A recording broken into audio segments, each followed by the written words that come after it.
Well, good morning, everybody. Excuse me. So I did a video. I thought it would be to my YouTube, but I don't know where it is. It's nowhere to be found. So I guess I still have to keep doing live streams because I don't know how to connect it to the YouTube. Lives I do, it gives you an option, but video it didn't. So, well, I didn't realize until I had finished the video that, oh shoot, it's not going to my YouTube. Anyway, so I want to say hi to Paula. Hi, Paula. Hope everything is going well for you. I think of you often. I'm terrible at keeping in touch through email, so I thought I would say hi on here.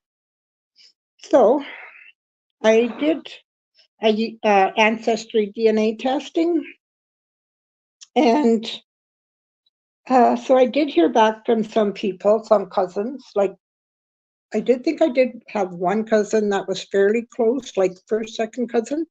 The rest were all kind of far removed. So anyways, I got contacted by this eighth cousin removed, however they say it. And guess what? He's black. I was so shocked, so surprised. Like I'm blonde, blue eye. Well, I'm not blonde anymore. My hair is white, but I used to be platinum blonde, blue eyes, fair skin, whole 9 yards. So that was a real surprise for me. Anyways, super nice guy. He helped me find one of my ancestors on my dad's side. We're related, though, through my grandfather on my mom's side. We have a common ancestor. This person would be my great-great-grandmother, I think, second removed. I don't know how that works, but I don't know if she's the same on his side, like how I know she's in his ancestor, but I don't know how she's related to him. But it's through my second great-great-grandma. So anyways, yeah.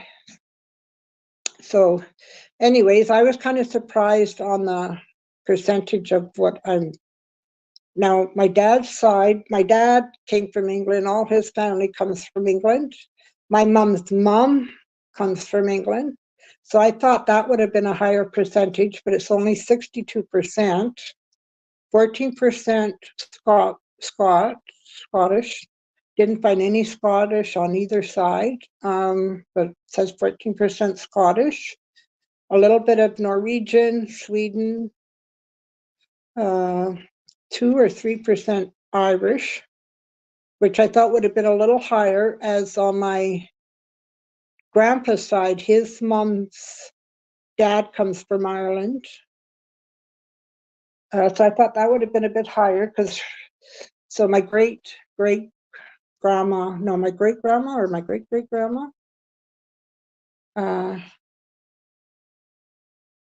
was, yeah, her family comes from Ireland. So I thought it would have been a bit higher than 2 or 3%. But so I think next year I'm going to use a different company and just see if I can afford it. I'm going to see if, what the results are with a different company, because I'm not really sure on this one. But yeah, so that was a surprise. So now on to my little rant here. Now the other day, Friday, I got groceries. I usually get groceries once a month because that's when I get paid. And so I had a lot. I did have a lot of groceries. Well, the delivery driver left them at the front door of my apartment building. So I call that the foyer, which has glass doors to the outside, so people walking by on the sidewalk can see it. Now, I don't live really in a residential area, it's businesses. My street has a lot of businesses. There's no housing. There is behind me, there's housing behind me, but on my street at front is all businesses. So there's traffic. And one time I had gotten a taxi, and somebody got in the cab driver's door, tried to steal the money or the car, I'm not sure, but he was helping me with my groceries. This is 3 or 4 years ago when I used to get my groceries myself. But yeah, so I don't live in a great area. So that was bad. I was beside myself now because I always use my back door because there's only 3 little steps to get out. Here at the front, I have 6 big stairs to climb. I just can't with my breathing and back. But I had to go get my groceries. I couldn't just leave them there. So and this is kind of a dumb move, I had my keys with me. I did have my house keys or apartment keys. And you need a fob to get in through the front door. The back door, you don't. It's locked, but you just need the key to get in and out. But at the front, you have to ring. There's the buzzers to get into our apartment. Like if a visitor comes, you have to ring our apartment number for us to buzz them in. And we have a fob to open the door. So anyways, I put some groceries inside the door. And then I went to reach the groceries that were kind of far away. The door shut. Well, I had like a panic attack kind of. I'm like, oh my God, I shut the door. Not thinking I could have opened it with my fob, just panicked. So I just kind of rang buzzers for someone to open the door, someone to buzz the door for me. So someone did. I heard the clicks. I opened the door. Well, this guy came. I guess I was one of his. I had rung his apartment door. He came. And he says, "Do you need help?" I said, "Oh, please, could you help me with my groceries?" So he took them actually to my door.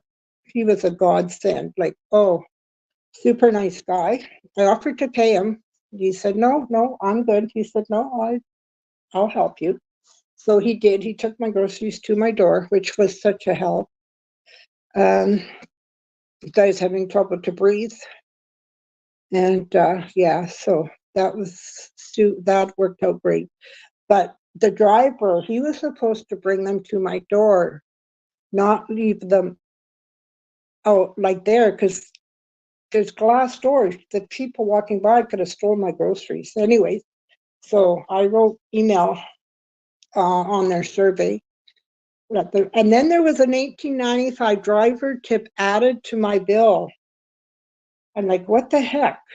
So I called them and I got that removed.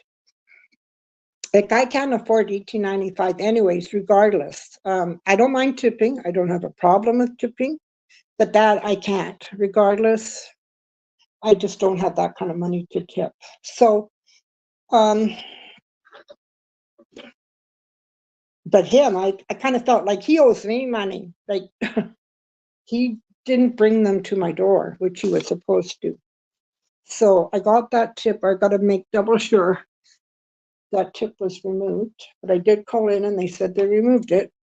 So they better have.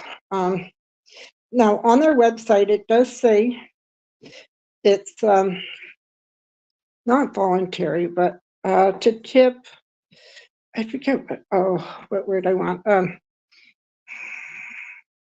But yeah, but like I said, I don't have a problem tipping, just not that much. And he would not have got a tip, to be honest. He wouldn't have got a tip at all. But there was no option where to tip. There's no option or nothing. And there was a little blurb where it says, certain people will be charged for driver's tip and some won't.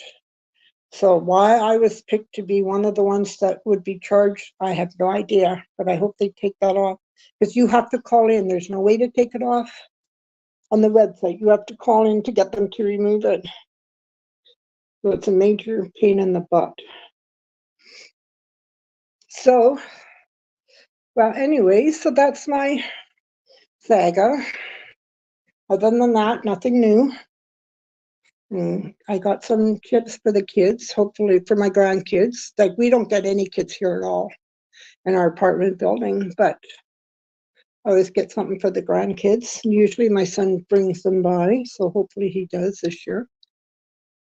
Sometimes I can forget to buy something for them, so I did remember, thank goodness. So anyways, I hope everybody has a good week coming up, and we'll talk to you later.